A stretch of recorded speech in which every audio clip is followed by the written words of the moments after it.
In this video, we're going to focus on enumerated powers versus implied powers for the federal government.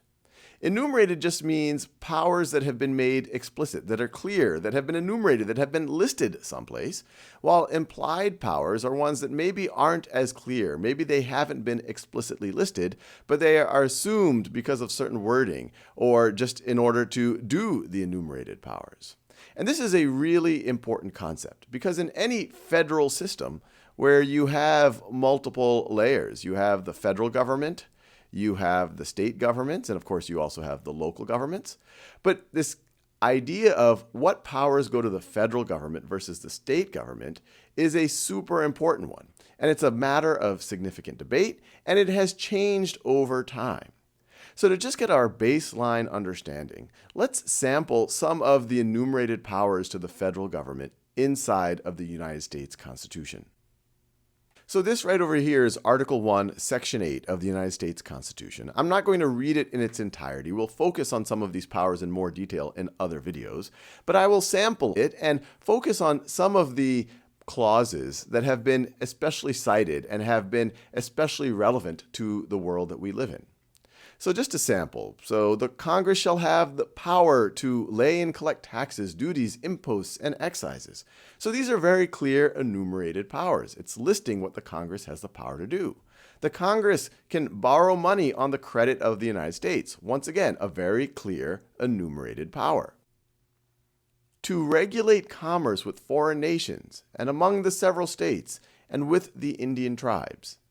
Now, this clause right over here, and this is now referred to as the Commerce Clause, might not really stand out to you. It might not stand out to you relative to, the right to conduct foreign affairs or something that seems very big and dramatic like that. But it turns out that the Commerce Clause is viewed as one of the significant clauses that gives the federal government significant rights. And it's considered to have really three enumerated rights embedded in it. You have the regulation of commerce with foreign nations, the regulation of commerce among the several states, and with the Indian tribes. And it's the middle one that is viewed as giving the federal government a lot of power.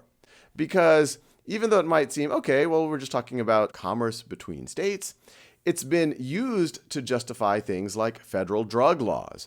That even if a state argues, hey, we are just going to, say, legalize marijuana within our states, the federal government has cited that your legalization of marijuana is going to affect commerce between states.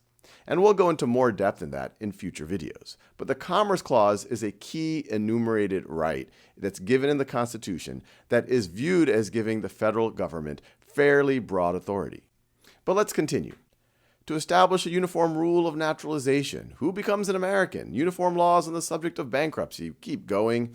I always encourage you to look at this in context in the actual Constitution. That is always interesting. The reason why I listed all of these out, even though I'm not going to read them, is that it's just interesting to see how many of these enumerated rights there are. But I'm going to focus on the last clause because this one is in a lot of ways much bigger than all of the other ones. It says to make all laws which shall be necessary and proper for carrying into execution the foregoing powers and all other powers vested by this Constitution in the government of the United States or in any department or officer thereof. Pause this video. Think about why this is a very, very, very big deal. Well, the previous 17 clauses were very explicit. They were enumerated powers about what the federal government has the power to do. But this one here is making a much broader statement. It's saying to make all laws which shall be necessary and proper for carrying into execution the foregoing powers, the enumerated powers that were in the last 17 clauses. And so this is known as the necessary and proper clause, which you will hear a lot about. Necessary and proper. And it provides for a lot of implied powers because it's essentially saying, look, there's things that we haven't listed in the enumerated powers in the previous 17 clauses, But the federal government has the right to make all laws which shall be necessary and proper for carrying into execution the foregoing powers. And so even when I was talking about, say, federal drug laws, it's really the combination of the Commerce Clause and the necessary and proper clause that allows the federal government to make some of these broader arguments that says, okay, we regulate commerce, and in order to regulate commerce, we need to regulate drugs because it is necessary and proper for regulating interstate commerce. So we're going to talk more and more about this, especially when we look at specific constitutional cases that will cite these clauses.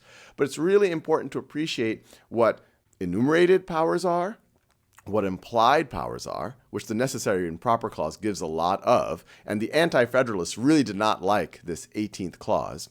Understanding the ideas of enumerated and implied powers is going to be really helpful as we study the various disputes over state versus federal powers throughout American history, and how it is decided on by, say, the Supreme Court when they cite the Constitution, and in particular, cite some of the clauses that we have just looked at.